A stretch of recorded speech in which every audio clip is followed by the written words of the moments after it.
that petroleum wasn't what we thought it was, that it wasn't a fossil fuel, that it didn't come from fossil animals. Yeah. Is it just a mineral? Is it a mineral like any other mineral? Is that how it, what would you say? What's the origin of it? You see, when they first found petroleum, because they were beginning to make motors and needed on axles of wheels on railroad trains and all that sort of thing, and remember trains started in the beginning of the 19th century, then oil went from just a lubricant to a fuel, and it made it valuable. And Rockefeller happened to be the smartest man in the business at the time, but he made most of his money, or much of it, off the transport of the petroleum as well as selling it.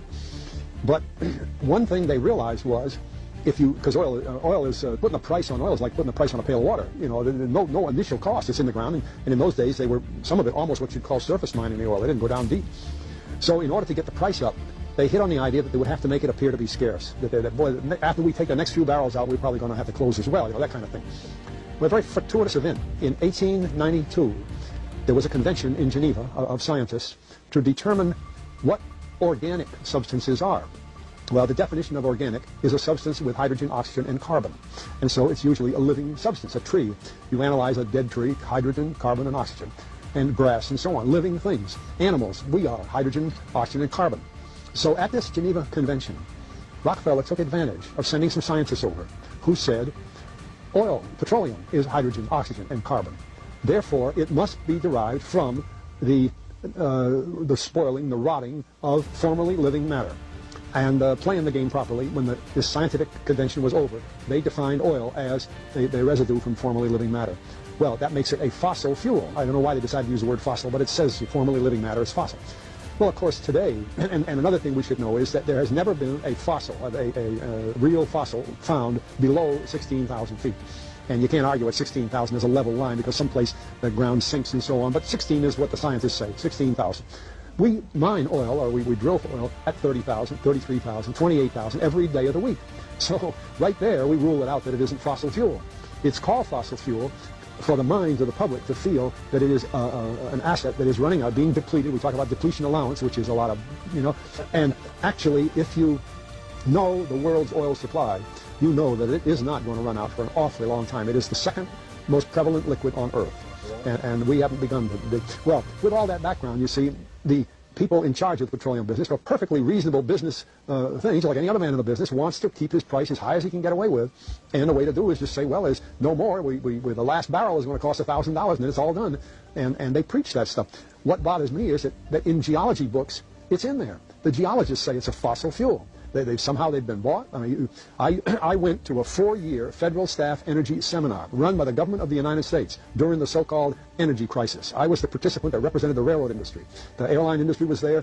Every AA administrative assistant of senators and congressmen was there. The CIA was there. The Defense Department was there. The State Department was there. Sometimes sitting right in front of me in the row would be Henry Kissinger with his friend, the head of Department of Defense.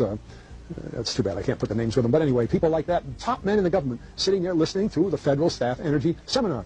Well, what this was doing is for 4 years, they were teaching a propaganda line to the leading people in this country, and therefore to the leading people in the world, when you include the Kissinger and Schlesinger, among others. And the object of it was, as Kissinger used in his own terms when it was time for him to speak, to create a world price for oil. In other words, not 30 cents a gallon here and 90 cents a gallon there, but let's get a world price. That's their goal, and they're trying to do that for wheat and everything else. We don't realize what the controls are, whether it's oil or some of these other things. Almost everything today is being categorized at the highest price they can possibly make it go. And so calling petroleum a fossil fuel is the basis for this system with respect to petroleum.